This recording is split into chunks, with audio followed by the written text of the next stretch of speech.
Hi everyone, Diane Johnson here, joining you at Oil Camp again to talk about my favorite essential oil, which is, if you can see in the glare, frankincense.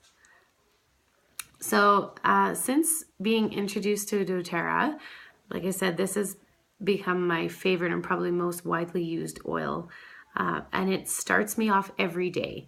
So I have a morning meditation practice. I try to sit for 20 minutes every day, and I will put frankincense into the diffuser, or I will sometimes place it on my temples, take a drop and put it on my temples or on the pulse points on my neck or my wrists.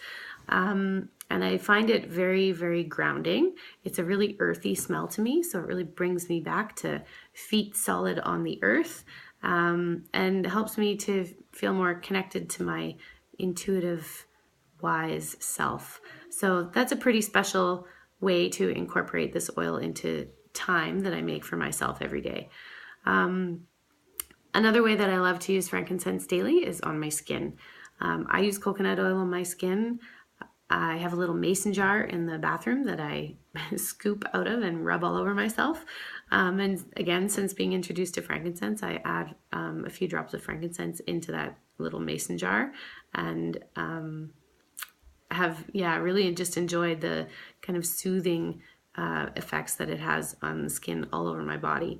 I also use it on my face. And initially when I started, I used it with my moisturizer so that I was sure that I didn't have any skin sensitivities to it. But now I'll just take a drop off the bottle and just rub the oil into like target areas that I'm trying to work on with my complexion or with my skin. I've also found it very helpful if you do happen to have a blemish or a pimple or something that pops up, to use frankincense on that to reduce the inflammation, and have seen some pretty quick healing results from using it that way as well. Interestingly enough, I also had a dermatologist tell me last year that I had a spot on my face that I had to have removed. And so between waiting for appointments and to hear back from people, I went at it with frankincense. So I took one drop 3 times a day and rubbed it into the spot. And then when I went to see the dermatologist, he told me that it was gone. So that was also a pretty awesome result to have just from this tiny little bottle. Pretty awesome.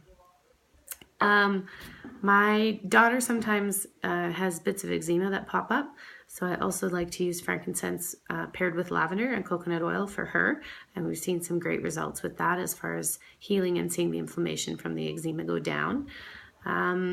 Lastly, I think probably the biggest impact I've seen from frankincense in our household is just in its support for all the other oils that we use it with. It kind of is the amplifier, so if I'm using lavender for healing, I'm going to add the frankincense to that and increase the impact and the support that it offers. I also find that it's an amazing support for immunity. And so I have an oil blend that I use on my kids whenever they start to have a cold pop up. It includes oregano and On Guard and lemon, and then a few drops of frankincense. And it has been an amazing, just kind of kick that cold right in the butt before it makes any huge impact in our home. So those are probably the biggest ways that I use frankincense on a regular basis. But definitely, I'm so glad to have come across it. And if there is one oil that you are going to purchase, it would be this one. Have an awesome day.